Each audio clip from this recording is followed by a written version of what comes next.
Hello friends, আসসালামু আলাইকুম। আমি শ্রদ্ধা হানসিদ আসলাম। তোমাদের সাথে শেয়ার করবো power point recovery, how to recover unsaved delete power point presentation in Bangla. অর্থাৎ আজকে আমি তোমাদের সাথে শেয়ার করবো কীভাবে আমরা আনসেভ অথবা ডিলেটকৃত পাওয়ার পয়েন্ট প্রেজেন্টেশন রিকভার করতে পারি। তো কাজটা করার জন্য এটা আমরা মিনিমাইজ করি। মিনিমাইজ করার পরে এখন বিষয়টা করার জন্য আমরা কী করবো, কাজটা করার জন্য আমরা ফাইল মেনুতে এসে এই ওপেন থেকে কিন্তু বিষয়টা করতে পারি।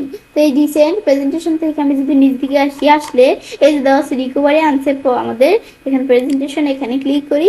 ক্লিক করে আমাদের যদি কিছু প্রেজেন্টেশন রিকভারি করা থাকে সেগুলো কিন্তু আমাদের গিয়ে এখানে জমা হয়ে থাকে। মানে রিকভারি কেমন, ধরো আমাদের এখান থেকে একটা প্রেজেন্টেশন আমরা কাজ করতেছি, এটা আমাদের ধরো ভুল করে কম্পিউটারে কোনো সমস্যা দিচ্ছে, এখন বন্ধ হয়ে গেছে, কিন্তু আমার ডকুমেন্টটা খুব প্রয়োজনীয় এবং সেভ করে নিই, তো সেটা কিন্তু এই রিকভারি ডকুমেন্টের মধ্যে এখানে থাকে। তো এখানে ক্লিক করে এটা আমরা ওপেন করতে পারি।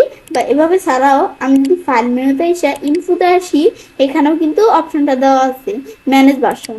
এখানে যদি আমি ক্লিক করি, ক্লিক করে ডিলিট অর আনসেভ প্রেজেন্টেশন, এটা দিলে কি কাজ করবে, আমাদের যে আনসেভ বা রিকভারি প্রেজেন্টেশনগুলো আছে আমাদের, মানে এটা কি বুঝেছি, এটা হচ্ছে যে আমাদের যেই আনসেভ প্রেজেন্টেশনগুলো আছে মানে সেভ করা নাই, সেই প্রেজেন্টেশনগুলো কি আমরা ডিলিট করে দিব নাকি সেই প্রেজেন্টেশনগুলো আমরা রিকভার করব, তো সেটাই হচ্ছে বিষয়টা। তা আমি এই যে রিকভার করব এখানে ক্লিক করে আমরা কোনটা রিকভার করব সেই প্রেজেন্টেশনটা ক্লিক করে আমি যদি, তাহলে আমি যখন ক্লিক করব, করার পর আমি এখন যদি আমরা ওপেন দিই, ওপেন দিলে এটা কিন্তু ওপেন হয়ে যাবে, প্রেজেন্টেশনটা ওপেন হয়ে গেল। এখন আমি যদি এটা সেভ এস করতে চাই, এই ধর আমি সেভ এস আইসে আমি কোন নামে কোথায় সেভ এস করবো, এখান থেকে কিন্তু আমরা সেভ এস করতে পারি। এটাই হচ্ছে এই বিষয়টা। এবার আমি তাহলে কাজটা করতে পারি।